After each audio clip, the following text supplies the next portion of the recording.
Hello and welcome to another episode of Honest to a Malt with myself, Duncan Donuts, and Mike, aka Twopuds. And this week we've got a special guest who is from Denmark. And spoiler alert, it turns out that Danish pastries are not actually from Denmark. They're just something that we all eat and call Danish pastries. Their national dish is actually some kind of like crispy fried pork with potatoes and parsley. So go figure, whole world turned upside down. Mike's jaw is video, on you'll the see ground. It, but I'm shocked. I'm not sure I can continue with this. I'll be perfectly honest. It might have to take a moment. So, Alex Munch from Stauning Distilleries, the CMO. So welcome, Alex. Please share a bit about yourself with our listeners. Hello, and thank you for having me. Yeah, my name is Alex Munch, or Munk, I would say. Munk, of course. Exactly. I'm one of the 9 founders of Stauning Whisky. We started in 2005. I take care of our sales, marketing, and product development. I am 50 years old. I have 2 boys and a wife. I live in the middle of Jutland. I have 1 hour's ride or drive to the distillery. So basically I do a lot of traveling, and not so much at the distillery, but during the last 9 months I've been operated my hip, so I've been bound to my house for a long time. No. But now I've started to come back to the distillery. So what happened to your hip? Yeah, I'm getting old, 50, Still. I'm there. Back surgery for me last year. My knees are on the list to go. Is that sports related or just an old operation that turned wrong when I was a child? Okay, so now 50 years later or 40 years later turned out to be Well, it's lovely to have you today, Alex Munch. Thank you very much. I'll have to change how I say Monster Munch. No, that's good. That's good. Monster Munch in future. Pickle onion Monster Munch. No, it's because obviously it's different pronunciations, isn't it? So much understood. But it's very nice to have you on, especially with the big news of what's happened and the separation from Diageo. So we'll get into that in a bit. But first up, Mike, what's the episode title today, my friend? We are episode 98, believe it or not, and it is back to the Stauning board. I'm impressed. Yeah, that's pretty good. I'm impressed. I was like, when Duncan came up with it, it pained me to say, well done. Happy with that. Thank you very much. Round of applause. So, because obviously this is a huge change for Stauning Distillery, under the Diageo fold, people that listen to the podcast will know that we're really kind of, we're more on the punter side. Obviously, we know a bit about whiskey, how whiskey's made. We've been around a little bit, but, it's not a full-time job. So we're quite interested in that side of things, but more from a sort of consumer perspective. Right, and how it's going to affect the liquid and what it's going to mean, especially for people who are big fans of Stauning or any distillery, really, how it's going to change what they're going to get. So probably a good place to dive in. What's happened then, and how have the changes affected things? So first of all, it was of course a bit of a shock getting the news. Beginning of March, 2 days before my operation. Perfect timing. Of course, we've spent, especially Lasse and I, Lasse is our CEO and my co-founder and good friend, and we've been studying engineering together way back. We had a lot of long days, or well, at first we had a couple of long days before I went to the hospital. Panic, what's going on? And need to find out what's up and down, and a lot of meetings, a lot of conversations with Distill Ventures and of course the people from Diageo. We had people from Diageo in our board, so we had a lot of conversation with the board and found out, well, this is true. It's not a bad joke, and then we need to kind of find out how to manage, how to reset, because this is a big reset into how we did things way back. Weirdly enough, we started in December 2005. Started up with Diageo in December 2015. Now it's 2025, not December though. But so it's like 10 years and then 10 years. 10 years and then 10 years again. I didn't realise that it's been around for that long. Yeah. It's really been around for a long time. Yes. Oh. So we actually call this Stauning 3.0. We had the first 1.0, 2.0, and now 3.0. Nice. Yeah. And unfortunately, when things like this happen, you start losing a lot of cash. That's number one. Big investor, a lot of money. We had a lot of investment for growth, A&P, salespeople, especially outside Denmark. We had to dial back to, okay, what's a sustainable business? What does it look like?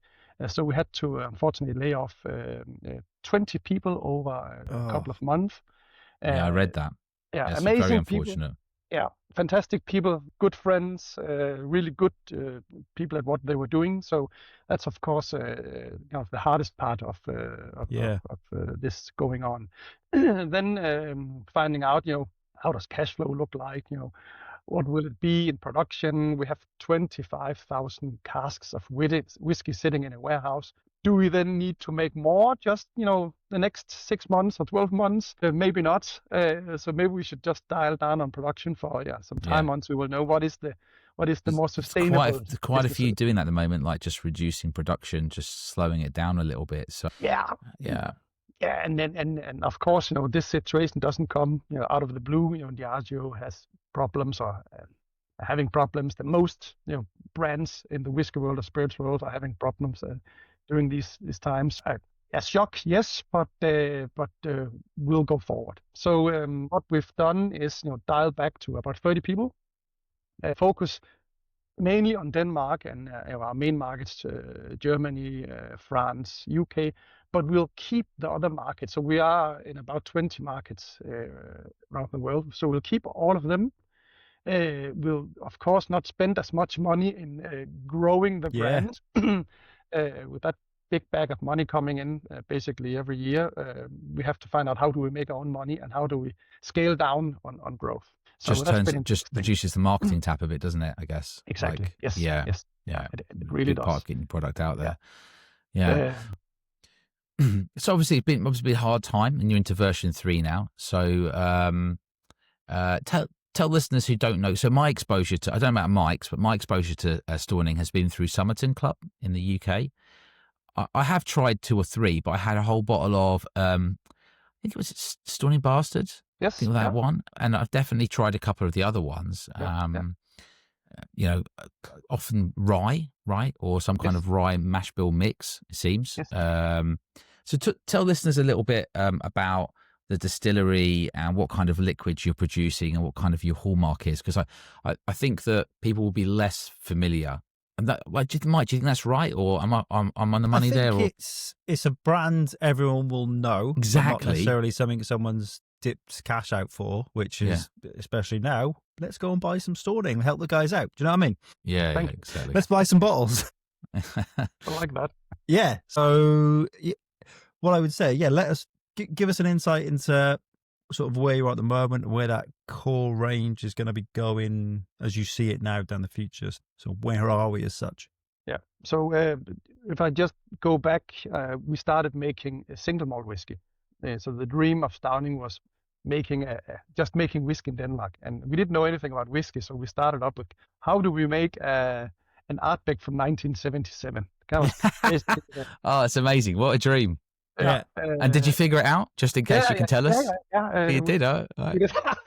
Yeah. Not quite, but we just kept it and didn't sell that stuff. That's the stuff we drink for ourselves, right? That was version 1. Didn't work. Didn't work. We drank it. Too peaty. So, if you do figure it out, tell Ardbeg. No. Oh, sorry. That's it.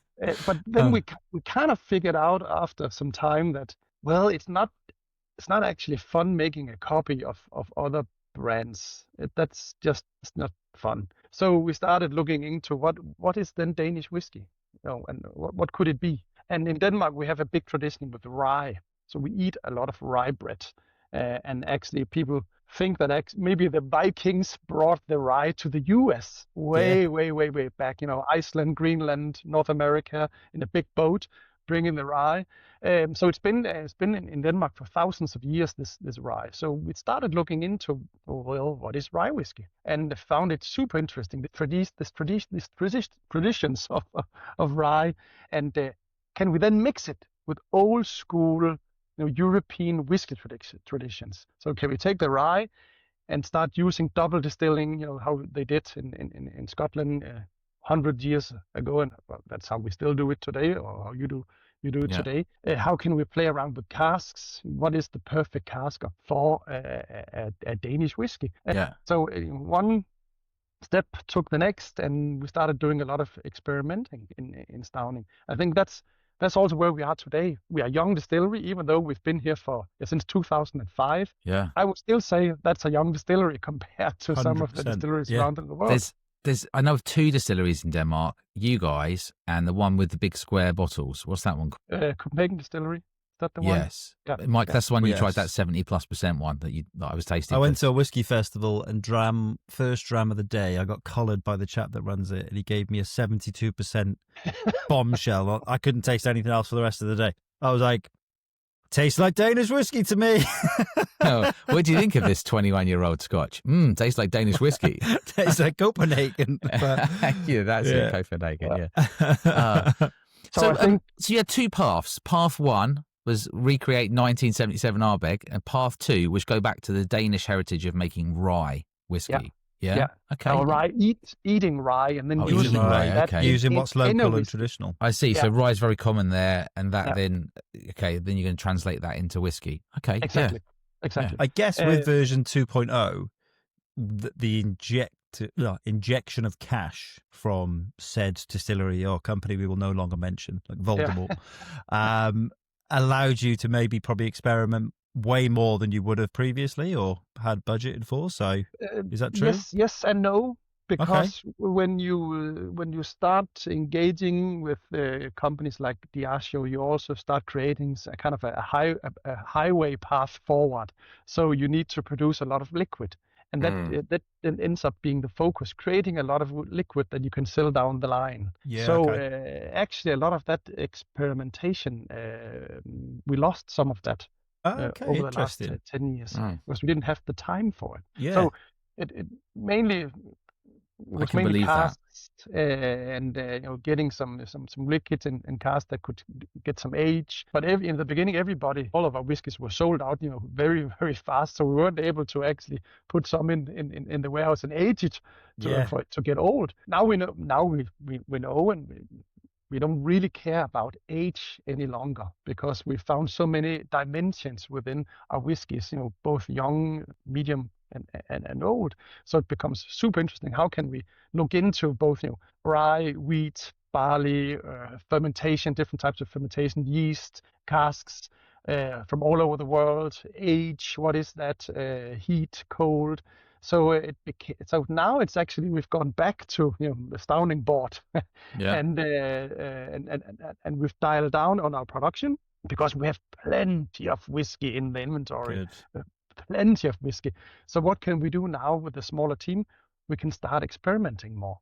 We can start really diving into the basics of making whiskey. And we all, I think many people know Nordic food, Noma and what they did way back, local produce. How can we work what we have outside the door? And that's now what we're also doing in Stauning, looking more into the local produce, the land, the terroir, yeast, to find out how can we then start new creations. You do use some traditional processes, like floor malting and things like that. I've seen. Yes. Yes. We have ticking some of those boxes that they're kind of like whiskey nerds. Yeah, like are after for sure. Yeah. And we still do that, and we've always done that. Floor malting. When we started making whiskey, we found out how do you make whiskey? Oh, we found some old books. And you start up with floor malting. Oh, okay, floor malting sounds interesting. Then you use a double distillation, open fire. Great, let's do some direct fire. Direct fire pot So it's direct fire, floor malted. Yes. So today we have 4 kind of lanes where we do floor malting. 12. We can have 12 ton of grain per floor, so basically 48 ton of grain. Both rye, barley, and now wheat. We've also floor malted. Interesting. And we have 24 direct fired pot stills, so 16 wash stills and 8 spirit stills. 24. 24. Yeah. That's a lot, isn't it? That's a lot. And, usually you would do. Do you just do it like make whiskey one day a week and then just sit down and smoke a cigar the other 4 working days? Well, it's probably 3 working days now. Just people dropping down, just like, what a day. They've been working full time. They're so efficient. Just do it all in one day a week. Monday morning, done.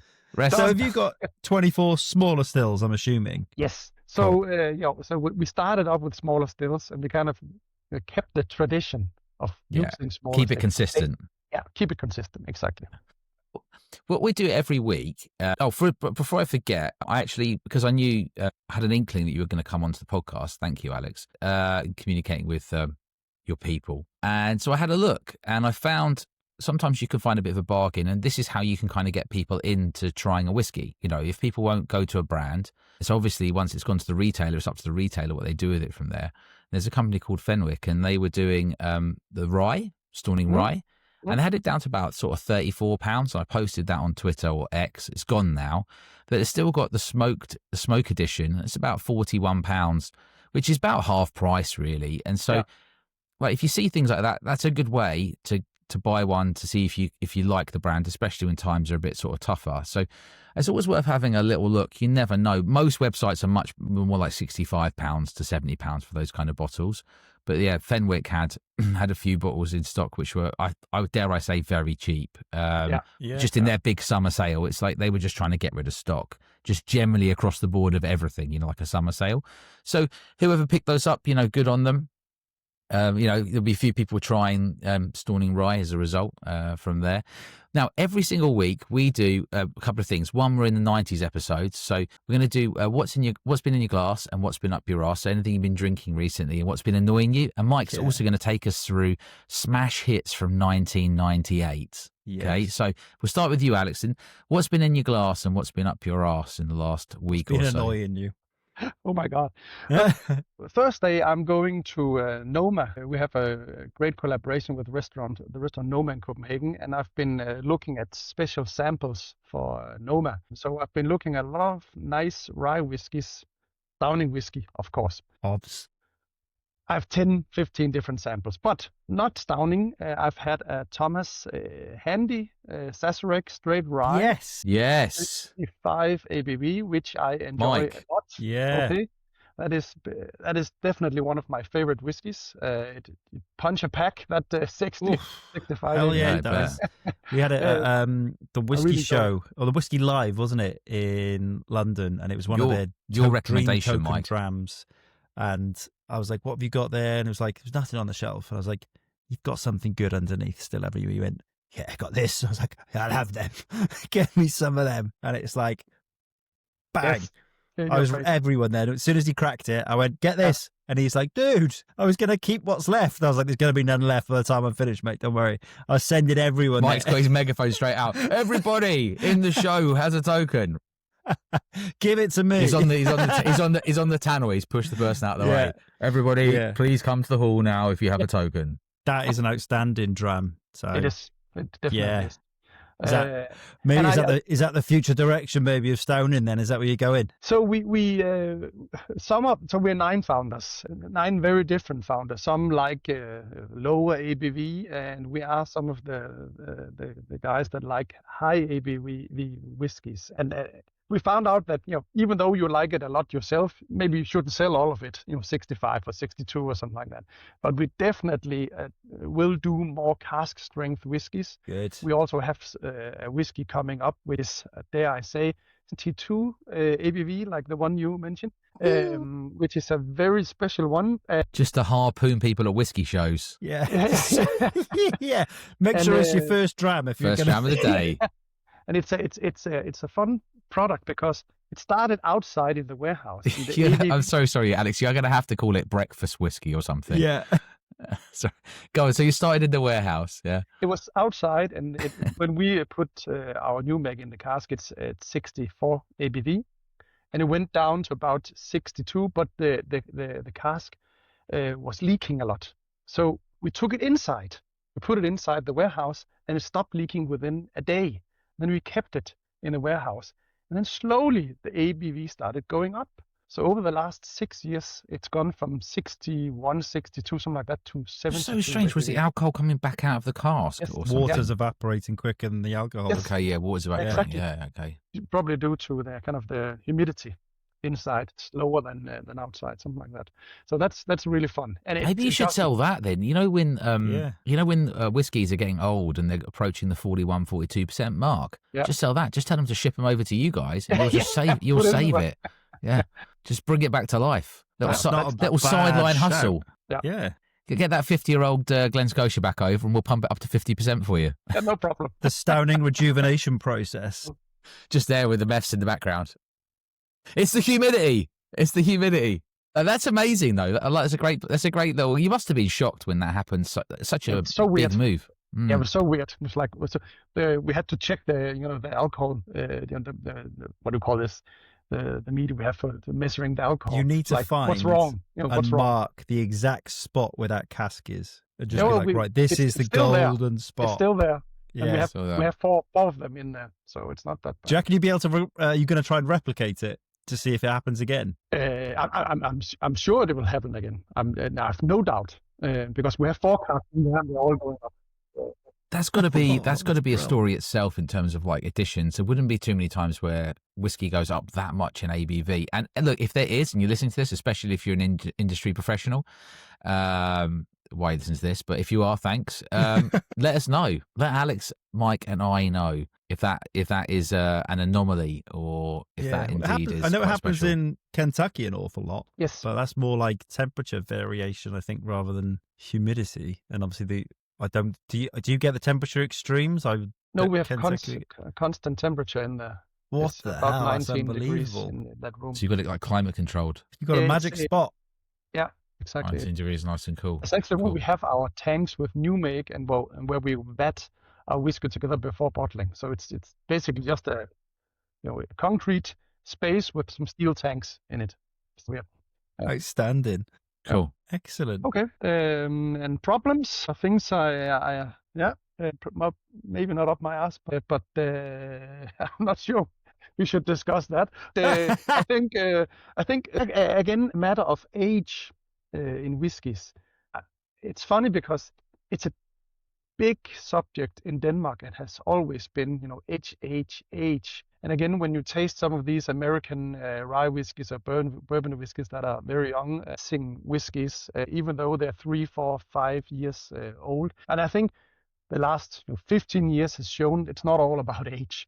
Definitely. Everything it's, some old whiskies are amazing and some young whiskies are amazing. But don't just judge and choose the old whiskies.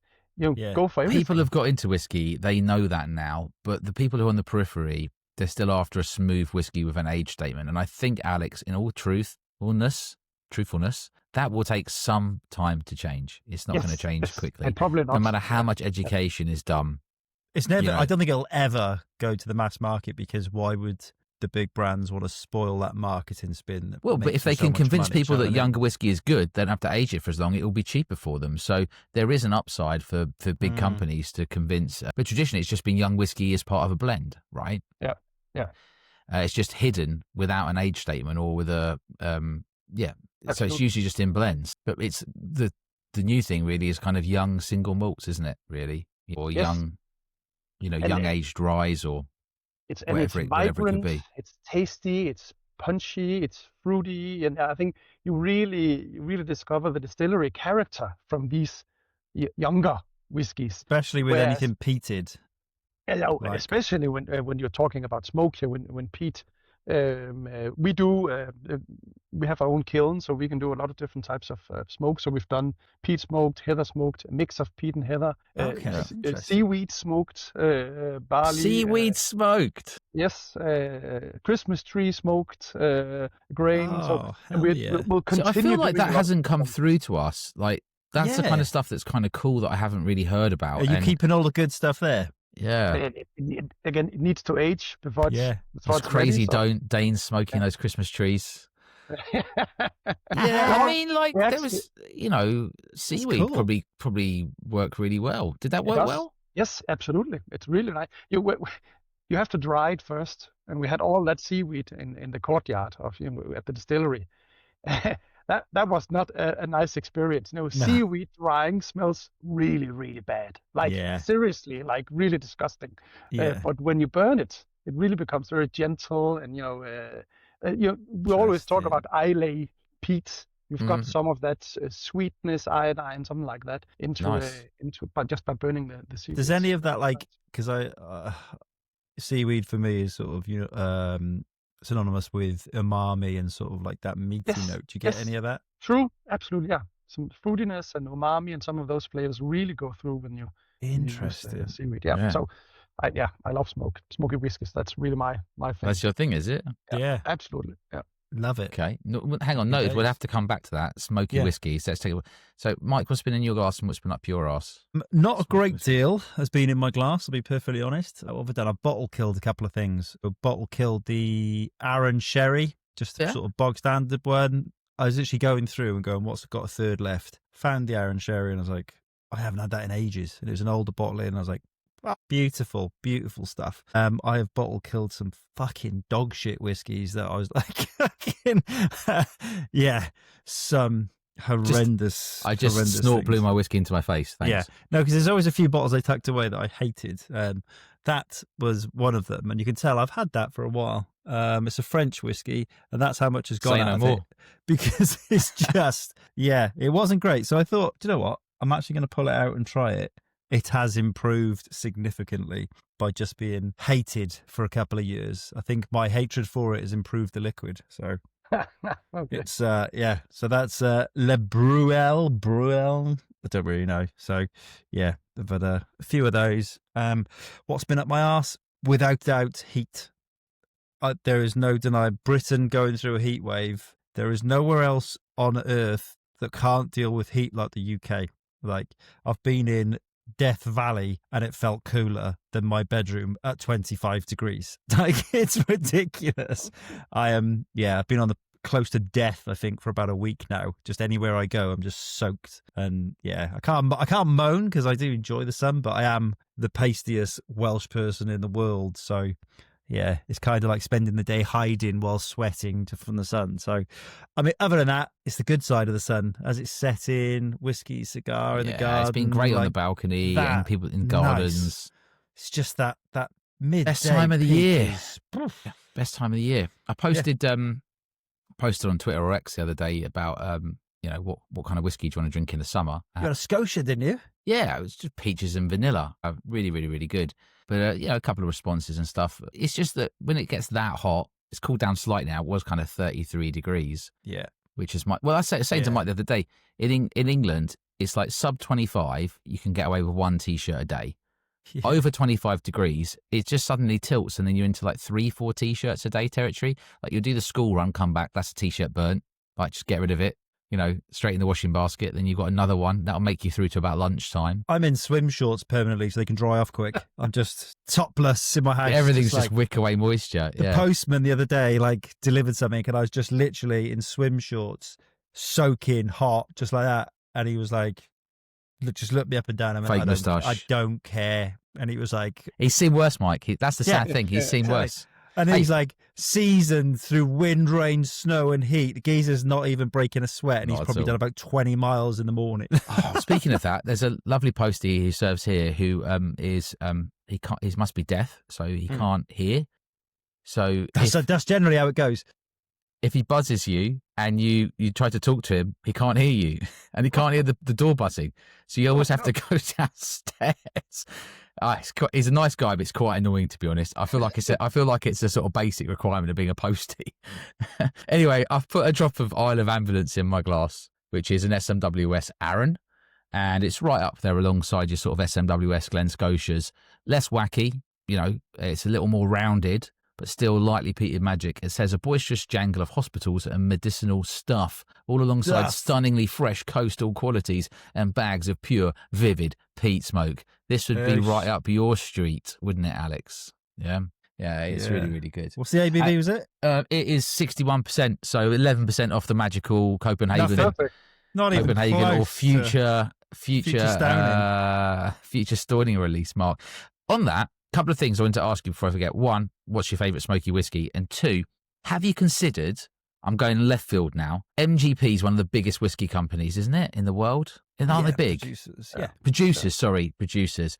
But I love an MGP mash bill. When you get like SMWS bottles and they've done and the mash bill will have some rye in it. So my view is I like rye whiskey generally as part of a mash bill, where it's like some rye whiskey has gone in with some bourbon, maybe something else. I'm on the right thing here. I'm not talking off.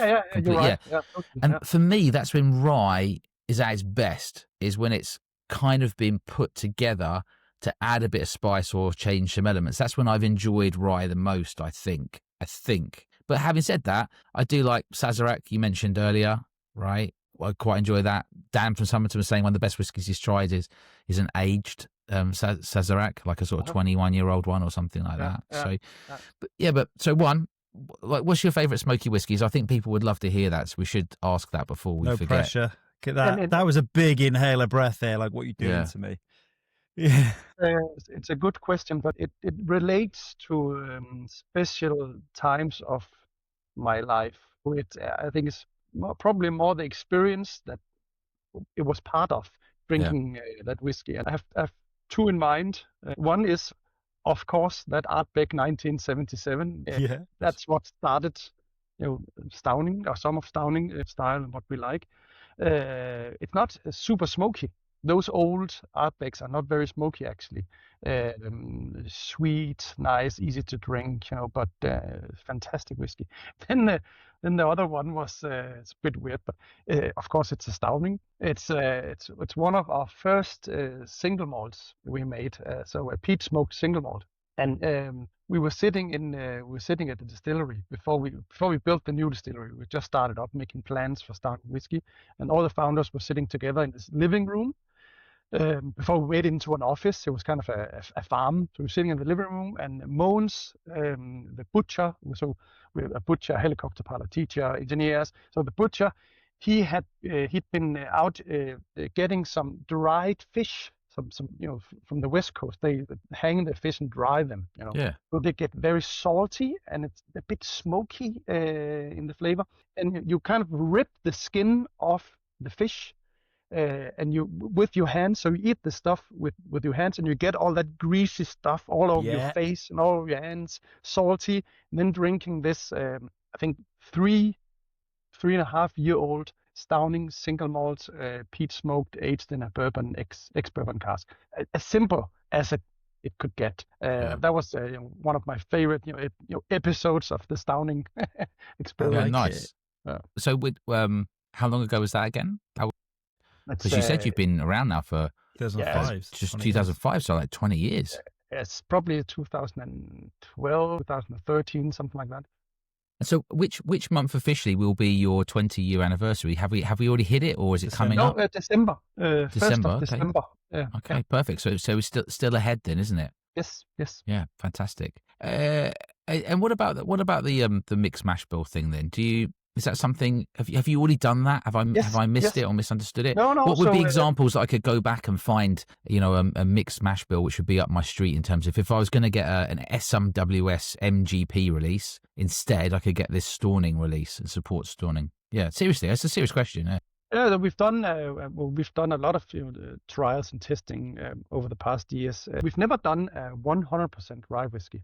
Okay, yeah. Yeah, well, we did in the way back, but we didn't feel that was the flavor of Stauning or the Danish whiskies. Usually our mash bill would be 70% rye, 30% barley. We've also been down to 51% rye, 49% barley.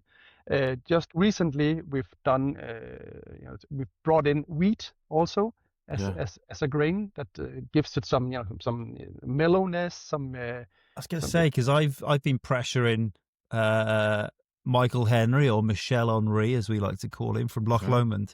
And I've been trying to convince him to do a 100% wheat whiskey. And he's like, it just won't work. It needs to be with something else. But that wheat brings just buckets of creaminess and just really nice, rounded, soft. They do wheat bourbons, don't they? Yeah, wheated. Wheated ones. Yeah, there's a Weller one, and there's there was one from Buffalo Trace as well, I think. Yes. Yep. You're right, totally. Yeah. So that's going to be fun to see how that will affect, in our mash bill, how that will affect the Stauning whiskies. That's interesting. I can't wait to see how that goes, because I really like wheated bourbons, or wheated American whiskies, I should say. Yeah. It was the Somerton one that I had a bottle of was a maple syrup cask rye whiskey. That was I think it's a 60.1%. I think that was it. I think I can't remember. I know we had one the rye maple syrup that actually won as world's best single cask rye. I don't think it was that one. I think that was It was good though. I brother. remember it was good. It was unusual to get something which had such maple syrup kind of influence on it. And I think that was what triggered me. I took another whiskey. Do you remember, Mike? I took another whiskey and I put it in an empty maple syrup bottle. Yes, that I was think that was what triggered me to do that. Yeah. Okay. Yeah. Interesting. Just to give it a little bit of sort of maple syrup finish. Because I remember we did an episode with Ian Allen from Glen Murray at that time. Yeah. We were talking about Stauning, the maple, and then how you were then starting to put a tiny drop of maple syrup into whiskey, just as then that changed it slightly. And then he went really quiet and he was like, you can't say this, but we've got one coming out. And that's come out in the last couple of months. So they've released that maple syrup cask one. Yeah, so definitely a thing. Trendsetters. Yeah. Yeah, very cool. Yeah. So we should do, for a start, Mike, we can't forget banging tunes from 1998. Banging tunes. There is a fair few. Let's have a look. So firstly, I got to say, obviously 1998, I know it's a lot of pressure and I don't want to miss a thing. Aerosmith, classic tune. So he's just been singing his heart out at the last gig for Ozzy, hasn't he? He's 78 now, or 77, and he honestly sings like he's like 40. Yeah. Amazing. He's got more hair than probably a whole old people's home combined. Yes, you're right. I mean, it's probably horse's hair. It's Hollywood, isn't it? Who knows? God knows. We have got Intergalactic by the Beastie Boys. Tune. Absolute beast. Fly Away, Lenny Kravitz. Synonymous with my first car, the Peugeot 206. Will always remind me of that with the adverts. Classic riff. Bewitched, C'est La Vie. What a beautiful song. There's no chance Alex knows that song. Let's just check. No, I do not that one. Alex is like, I actually followed them around on their world tour in 1999. Yeah, there's some classic ones. Fatboy Slim. Oh, yes. Rockefeller Skank. Great. Stardust. Music Sounds Better with You. Yes. Share, Believe. God, there were some big dance hits that year, wasn't there? It's where we sort of slid into trance mode, I think, as the UK. We sort of got quite behind it. Goo Goo Dolls, Iris. Mm-hmm. Mega song. I probably liked that significantly later in life than I did at the time, definitely. What else have we got? New Radicals, You Get What You Give. Yeah. Horny by Hot and Juicy. Not sure I remember that one. Horny? Go on. Give us a rendition then. Absolutely not. You can Google it separately. Nice try. And so close. A perfect one to finish with, Semisonic, Closing Time. Oh, what a tune. Closing there time. Were more, but I think that's a nice selection. It was another absolute decent year from the 90s. Just it's been consistently banger the after best banger. Music was 90s. We're working off the theory that the best music was the 80s, and then it was the 90s, and then since about mid 2000, actually, it's probably the fault of you starting the distillery. Music went downhill around mid 2000s. I'm totally right. You're totally right about that. Look, all we've got is two events and causation. That's it. So they're obviously linked, aren't they? You opened the distillery and music got rubbish around the world. Fact. That's a fact. Absolutely. Shit music, good whiskey. We'll take it. Yes. We'll take it. Yes. We need to remember to come back to talk about your latest release, but it'd be really nice now if we could go through your Pudding Island drams. Over to Mike to set the scene. So, Alex, we are sending you away to an island of your choosing. The island can be literally anything you want. It could be tropical. It can be cold, windy, stormy, whatever island you want to fantasize about being away for 30 days. It's not survival. It's a mini holiday. So you choose what type of island it is. And then when you're there, you get the option of one album to listen to for the whole time, one dessert or pudding, hence Pudding Island drams, and one whiskey. That can be anything from your favourite whiskey of all time, something similar, like you've said, where you've got a really good memory attached to it, whatever you fancy. And then lastly, how you're going to get home. So the mode of transport that's going to get you from this island and who is going to pick you up. So let's think. Shall we start with, let's go with dessert first. You put Surely in. island, though, first. Oh, island. Sorry. Let's Yeah. go. What type of island are we on? Oof, very difficult question. I have 3 islands in mind, but I have to pick one, as you say. My mom is from Tanzania in Africa. Okay. Wow. Just Yeah. outside the coast, you have Zanzibar. That's a really nice place. Heard of that? But I'm not sure I would like to stay there for 30 days, maybe 1 week, 2 Yeah. weeks max.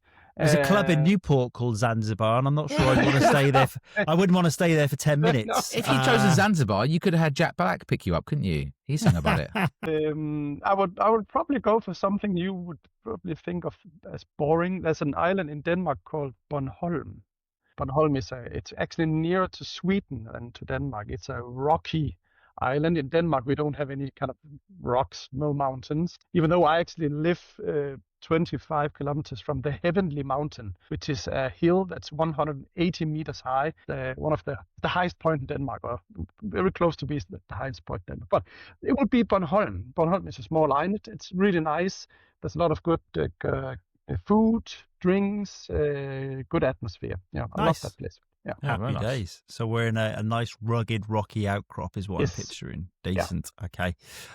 So yes, your dessert, if you were there, what would be your sweet of choice? So at the moment, the strawberries in Denmark are just amazing. Absolutely. It's the best strawberries in the world. No doubt about that. You heard it here In the first. world. In the world. Gauntlet laid down to all the other everybody- strawberry producing countries. Norfolk I up will in arms now. immediately let the Wimbledon tennis tournament know so they can start sourcing their strawberries That's from true. you. For the, You do for the actually, to be fair, in supermarkets, when you see strawberries, they could be from the UK, but they could also be from Denmark. Okay. So you will see Danish strawberries in. No, I'm joking. Yeah. No, you actually do. You do see Danish strawberries in supermarkets. It's pick them from the fields, red, sweet, and then in Denmark we usually during summertime, and this is from my childhood, you would put sugar and a thick cream on top of the strawberries. Yes. That's it. Just eat it with a spoon. You are literally Wimbledon. That's it. Yeah. Strawberries and That's cream it. at the tennis. It is okay. I It's the didn't know. most- yeah, Amazing. I that's- love Yeah, it. Wimbledon started like a few days ago, but tennis Yeah. goes on all year round and is available in other countries and other locations. But One tournament, 2 weeks. it does get a lot of coverage in the UK, Yes. Wimbledon. So yeah, Happy days. Strawberries cream with a bit of sugar. Like it. Beautiful. I have to go to album next because I'm going to keep whiskey for last. So one album. Duncan's already put his hand up to the face. He's quite judgmental with music. You can see he's I got didn't even realise I serious- was doing it. I was leaning in. He's like, I'm listening. Well, I'll take the album I actually lost last year when I sold my car. I forgot to take the CD. The CD Brilliant. out of the, Sorry, out of the unless car. it was obviously deeply emotional connection, but that's no. just It was Led Zeppelin, Mothership, as I remember, Yes. a remastered version of Mothership from 2007. Perfect album. I just love it. Yeah. yeah. Absolutely Can't love argue with Zeppelin. I like the idea that it was a limited edition. The person knew it was in your CD player, and they only bought the car to get the disc. Yeah, that's what it was. Yeah. And they just went like they just parked the car and left it on the side of the road, took the disc and took walked the off. disc. Yeah. It was probably just down the end of your road with the keys left in the ignition. Have you got a favourite track off that album?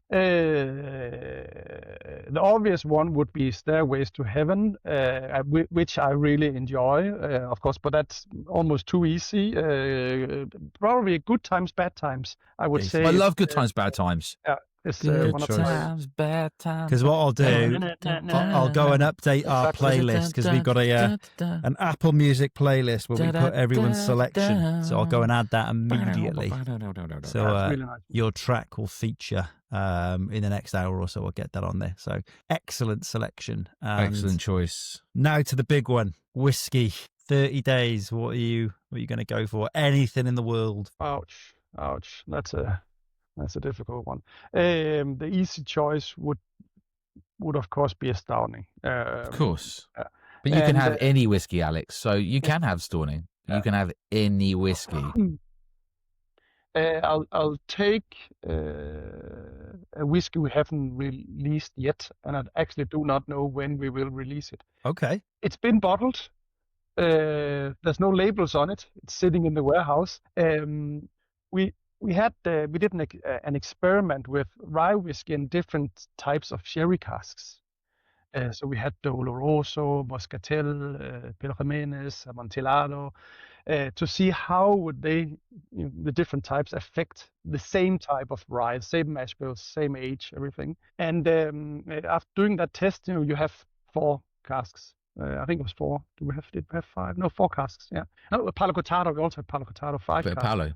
That, each of those casks was not big enough to make a batch. It's only 250 bottles. So what we did was we put Pedro Jimenez and I think Palo Cortado together in a blend. Drier and sweet. Yeah. And then we took Amontillado, Oloroso, last one, Amontillado, Moscatel, exactly, yes. Put that together.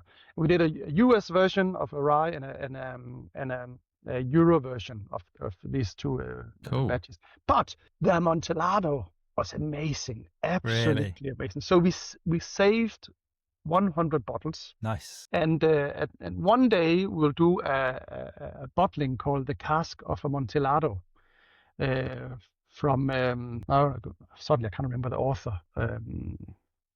What's his name? Google's permitted. Google it. I'll edit it in. Fino sherries are good as well. Edgar Allan Poe did an essay called The Cask of Amontillado, where he basically kill a person. It's got dark. It's gone dark. We won't do anything for it. We want to print that essay as part of that bottling. My God, I'm Alex. I'm seeing here huge potential for a best-selling horror novel written by Jo Nesbø, where every person that buys a bottle of Cask of Amontillado gets killed. Die. Yeah. We will hunt you down one by one. Maybe not a good idea for the distillery of Stauning. But that's really, and one of the, just bring the pallet or those 100 bottles to that island. Yes. 100 bottles for 30 days. That's probably a reasonable. Just about doable, maybe. Yeah. You might have a couple of days off when you run out. Exactly. Excellent. Love it. That's a good choice. And then, so lastly, thinking of coming home, who would pick you up? Could be anyone, live or dead. And how would they get you? What's the mode of transport they pick you up in?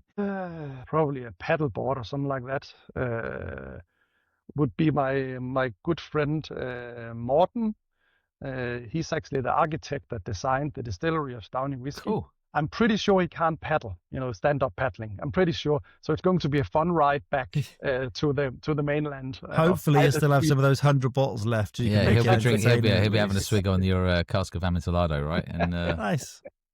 Excellent. Well, good selections. I like that. And like I said, I'll get your music selection added as soon as we're done here today. So yeah, decent. Yeah, it's nice to hear that people are still passionately into the Led Zeppelin. Yeah.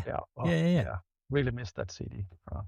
But just on Zeppelin, do you think that they did rip off a lot of their riffs, or do you think that they actually just came up with them out of interest? I think they came up. Yeah, absolutely. So you think Page came up with them? Yeah. Well, I actually don't know, but I believe so. I don't know either. I wasn't there. Yeah. Spoiler alert. I always think like it's inevitable you're gonna replicate songs you've heard because. But maybe not on something purpose. that excites you. Yeah, not on purpose. Yeah, it'll be in your brain somewhere. There is this. If someone's listening to this and they're a Zeppelin fan and they haven't watched the Zeppelin DVD, the live DVD that they put out, it's a few years ago now. Obviously, it's on DVD. Yeah, I'm sure it's online. It's There's in a fucking very famous car. Very famous gig that they did, that they recorded and they put out a special DVD about it, and. It's the one where Page sits down and does like a huge acoustic bit, and obviously Bonham does a massive solo. But there's a bit where Bonham's clearly off his head and he's completely fallen asleep at the drum set, but yet is still listening to the music, and then he just comes back in. When you're looking at it, you're thinking he's gone to sleep. He's asleep. Done. He's done. Yeah, and then he just comes back in like he was dialed in the whole time. Yeah, fantastic. Amazing. That is the ultimate muscle memory. Yeah, really good. Outstanding. Nice. One of the best live bands ever, I think. I've never seen them live, so yeah, unfortunately, yeah. You can see part of them live, can't you, these days? Yeah, YouTube. Yeah, absolutely. We should also, before we forget it, always like, especially from people like yourself, obviously gone through changes and seen a lot, started a distillery as part of a team. So what one thing would you change about the world of whiskey if you could change anything, Alex? Wow. Well, if I could change one thing right now, it would definitely be the fact of Canada's trade agreement with the EU banning EU whiskey producers to make rye whiskey. Wow. I don't know if you've heard it, but it's a big.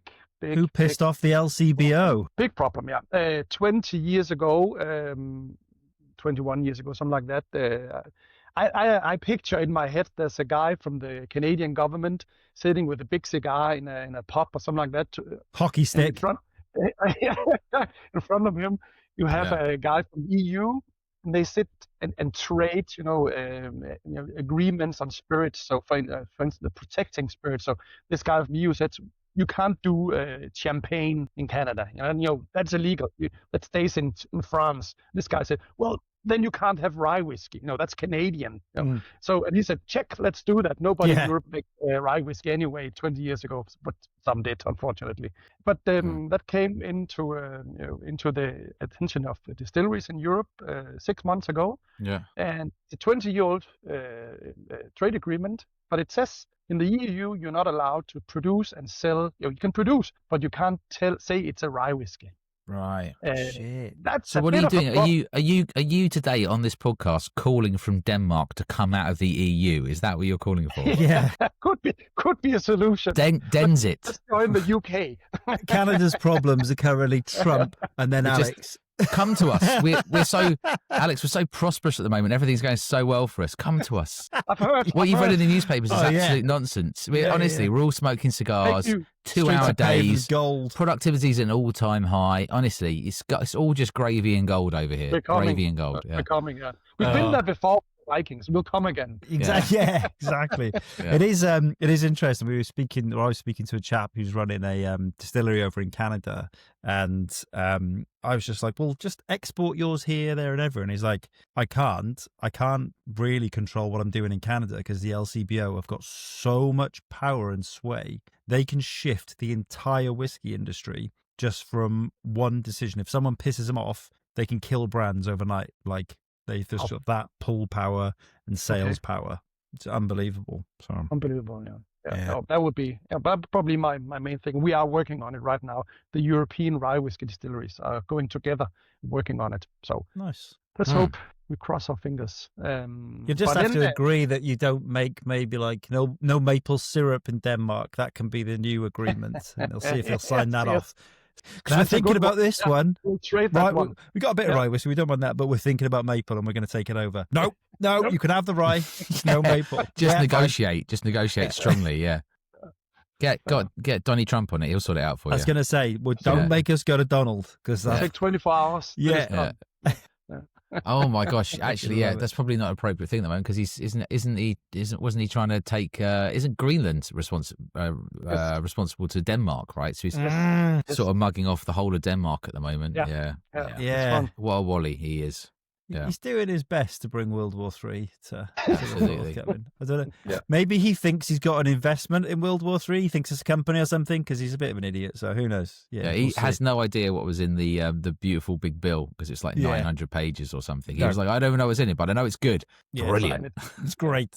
Politics at its absolute best. I know. Right. But that is enough politics. We did nearly 2 minutes of politics and serious and content. But before I forget, this Isle of Ambulance, do you remember we tried this, Mike? I think you were there. It is incredible. When you've had a few drams, you've been out, you go somewhere and you try a whiskey and you think, do you know what? That's the best whiskey in the world. I'll buy a bottle. And you get home, you go, was it really that good? Because it was good value as well. It was like £59 for an 8-year-old, which is kind of perfect, really. 8-year-old Aaron. Strength Aaron. It's just incredible. Absolute great decision to buy that bottle. Top decision. And I wanted to also give a shout out to the London distillery, and the Golden Union, a field in England. You bought your bottle, I saw. Bought a bottle, cracked it open, been drinking it with the missus, and we've put a solid dent in it now. Good. And I just absolutely love it. It's one of those rare bottles where I think I might actually buy a second. Don't hold me to that. I'm thinking very strongly about buying a second bottle. That's how much I like it. If you don't, Matt's going to just kill the relationship there and then. Blended. I blended malts between 48 and 52, 53%. Just sign me up if they're well done. I think too many people just still sort of turn their nose up at blends or blended malts still when no reason for that. There's no reason. Especially like, at the moment with the heat as well, it's just like perfection, and like a decent, like nicely strong blend around 46 is just perfect. Well, this one's a bourbon cask blend, isn't it? Yeah. So, I nearly picked up the it's not a blend, but the Baines single grain. Oh yeah, 40%. So like, yeah, just good for the summer. Get And I've yourself a straw. I bought some of those stupid fucking ice ball maker trays. Yeah, the circle ones. Yeah, they make rugby balls. They don't make balls, and they never come out clear. It never. You just want to get a standard ice cube tray with big squares. Yeah, like you just want an ice cube tray with massive squares. That's the best thing to get. Those circle ones, it takes you so long to get it apart. Yes. Yes, yeah, you're right. Like you could be there for like 10 minutes trying to open it up. Yeah, wrap it up. Because I was literally like forcing it out of the casing. First one, gone. Dogs had that. I'm like, oh, there's only 4, so I'm like nearly like half down. I've had one experience of it, and then fell asleep, and it melted. Oh yeah, but if you do manage to if you do manage to get one out, then it will last for a very long time. Yeah, well, you can have several drinks out of it. I'm thinking perfect for your insulated bottle. That'll last all day. Top dad tip. I've been in the insulated bottles. I've been putting 2 ice cubes in our, she's 5 now, coming on 6, in her bottling day because she only likes cold water. Keeps her whiskey cold. It keeps the water in a water bottle cold almost all morning, it seems, because I've tried it several hours later or whatever, and it's still cold. I'm mind blown. I know that's what insulated bottles are supposed to do, but when you see them actually working, you just think it's just working a bit too well. When we were like younger, we used to take just a big, like a big Cola bottle, like big fucking 2-litre thing. So fill it with water, squeeze, I don't know, a quarter of it out, put that in the freezer. Then you go out and play for the day, football, with this block of ice, and it just slowly melts. You've got constant cold water. Oh, just all constant day. cold water. Yeah, I think we did that as well. That's genius. Yeah, because then it melts down the centre, and it's just totally. Now, also, before we forget, you mentioned earlier, I think you've got a new release coming out, Alex. Is that correct? Yes. Yeah? That's true. Would you like to just talk us through a bit what that release is and when it's going to come out? Yes, it's a limited edition. When we're launching it after the summer, early autumn, it's a smoked rye whiskey. So it's a peat and heather smoked rye, which is, I would believe, very unusual to have a peat and heather smoked rye. So when we smoke it, the grain, we take heather, so from local heather from the fields, or the fields around Stauning, dry heather, put it into the kiln, top it up with the peat, because if we just put it on fire, it'll just burn very quickly and not create smoke. So we kind of choke the fire with peat. So we get a combination of heather and peat smoke. It's really nice. And heather is kind of a sweet type of smoke. Yeah, different. Yeah, very different, yeah. And then that sweet, not very aggressive smoke together with that not super spicy rye works really well together. And then it's been in a Virgin American white oak cask, and then finished off in Virgin. Yes, Virgin American white oak, and then finished off in Muscatel sherry casks. It's a really, really, really nice whiskey, I would say. I reckon. That sounds good. I know you said your sort of experimental arm was coming back, but to me that sounds like it's already in full flow. I'm not going to lie, that sounds decent. Yeah. My mind was blown by that. I'm sure that Somerton whiskey that you guys did had some heather smoke. Heather smoke. Yes, I think that was the single malt we did with the Somerton. But I thought it was great. Peat and heather, or just peat. I can't remember. Was it a heather smoked thing? I think it was heather smoked. It's definitely heather smoked. Yes, you're right. It was a heather smoked. Yeah, I'm sure it was, and I thought that was brilliant. They changed it after because it just went up in smoke. They're like, right, we've done that once. Dan can have that. Is there anything else you'd like to share with listeners today about Stauning, or what's upcoming, or anything you'd like to Well, no, I think the most important thing for now is to tell people that we are, of course, continuing Stauning Whisky, 3-0, 100 years or 200 years, you never know. But a lot of people have been asking us, is that the end? Will you stop? Will you sell it to someone else? What about Diageo? What will they do? But they will continue as a minority shareholder, and we will get the distillery, you can say, back to the 9 founders, and then we decide the future of Stauning, which is good, really good, really positive. Yeah, good. Get it back.